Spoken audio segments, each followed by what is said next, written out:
Tatum, what are you doing? How many bricks are you going to put up before you've had your fill? 1, 2, 3, 4, 5, 6, 7, 8, 9, 10, 11, 12, 13, 14, 15, 16, 17, 18, 19, 20, 21, 22. This was a very great game. If this is a potential finals matchup, I'm all for it. But look at this right here. Jaylen Brown misses back-to-back free throws in the clutch?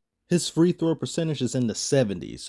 $300 million supermax, and you can't hit 2 shots back-to-back in the clutch? Golden bricks. Those are the most expensive bricks I've ever seen. Now he get the rebound back. 2 minutes, 24 seconds in the game. You're only down by 3. Why do you feel the need to rush the shot? Why are you playing like there's 10 seconds left in the game? Does it have to go up right now?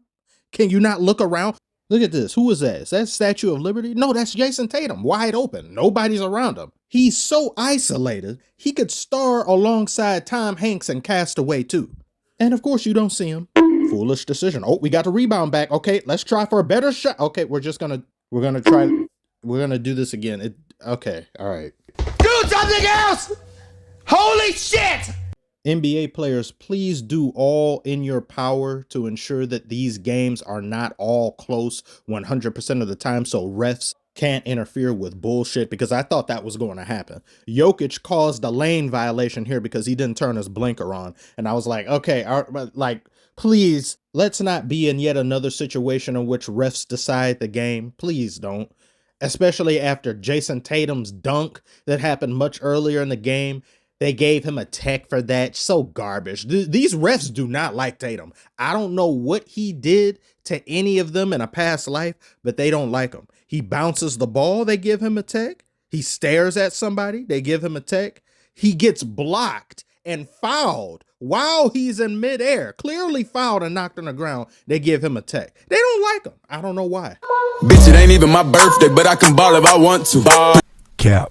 That man Tatum was 1 for 8 from 3. Celtics are just one of the weirdest teams, if not the weirdest in the NBA. Sometimes they look unstoppable. Like during this game, in the first quarter as a team, they shot 9 for 18 from 3. Everybody on their starting lineup was a weapon just waiting to go off. They looked like they were in motion. The Nuggets had to call multiple timeouts just to stop the run they were on. And then in the second quarter, they were like 2 for 14, I think. What happens to them? I don't understand how they can just switch up their bipolar. So bipolar even that it made me forget these guys were 20-0 at home. Best in franchise history. For as storied a franchise as the Boston Celtics are, having some of the greatest players to ever lace up on the roster, Bill Russell, Larry Bird, Paul Pierce, all these guys that were on here. And you guys managed to do something that they couldn't even do. And yet you had these weird intricacies that you guys exhibit game to game, which I just be sitting here like, I don't get it. I don't understand. Celtics are the best team in the NBA. And then the second, in my opinion, are the Denver Nuggets. This was literally 1 versus 2. And you allowed the defending champs to come into your home and steal your kitchenware? I was legitimately shocked with the way they were handling the Nuggets in the first quarter, and it was just looking like, hey, this may kind of get out of hand, and I've never seen the Nuggets get dealt with in this type of manner that the Celtics were doing to them for a quarter. And then the second quarter, it was made more into a game, and I said, well, yeah, the Celtics have cooled off a lot, but if they were able to at least replicate some of the shooting that they showed in the first quarter, they can certainly do that again. Nope, it's just gone. Porzingus was doing a lot of great things early on, and I thought, well, he's going to be the driving force since he's going off early. But then he couldn't really do anything with Jokic, because I saw Jokic just back him down and do that lazily graceful sky hook that he does, and it looks like barely any effort is put into it, but at the same time it does, and it just kept going in, kept doing that to Porzingus. And then he was bullying Porzingus at certain points, and I said, well, yeah, not very much you can do about that. They put Drew Holiday on Jokic a few times, which was, I was, oh, that's strange. But Drew Holiday is definitely capable.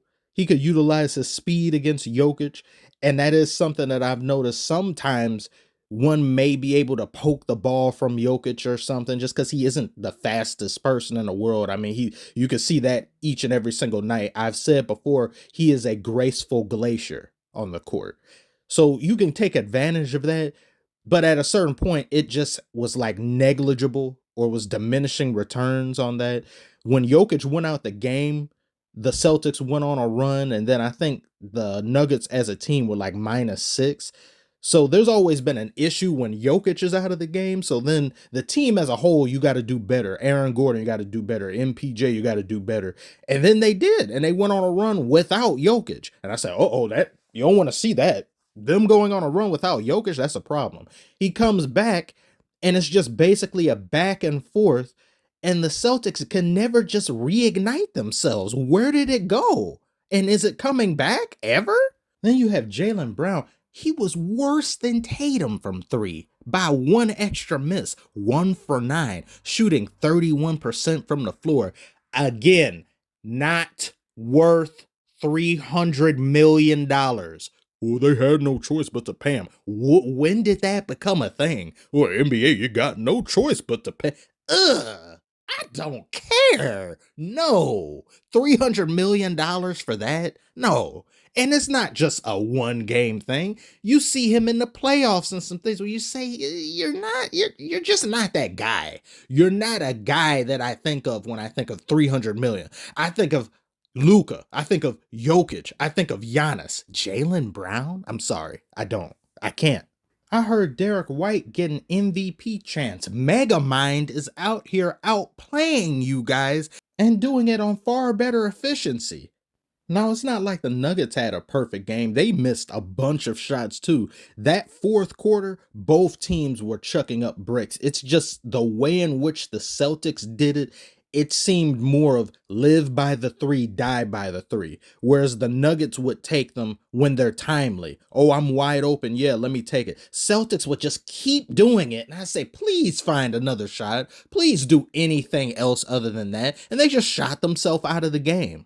And you know what? I love it. Any team that's overly reliant upon the 3 to bail them out, especially a team like the Celtics, who there were plenty of times this game, especially in the fourth quarter, when all you had to do was just break down the defense or try to get some shots in the interior, since your team can space the floor almost like no other team in the NBA. No, 3 to 3, 3, 3 to 3, break. Yeah, okay, lose. Bye. That's what you get.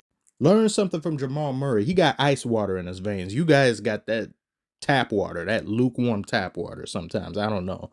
Tell me what you guys thought about this game. This very great game to me and very enjoyable. I look forward to this matchup if this turns out to be the finals matchup that we get, which it looks like it very well can. I mean, I would prefer the Bucks being in here because the Celtics, I don't know. You got the potential to be amazingly great, but sometimes I don't know. So tell me what you think on this. Like, comment, subscribe if you're new. Thank you so much for watching, and I shall see y'all on the next one.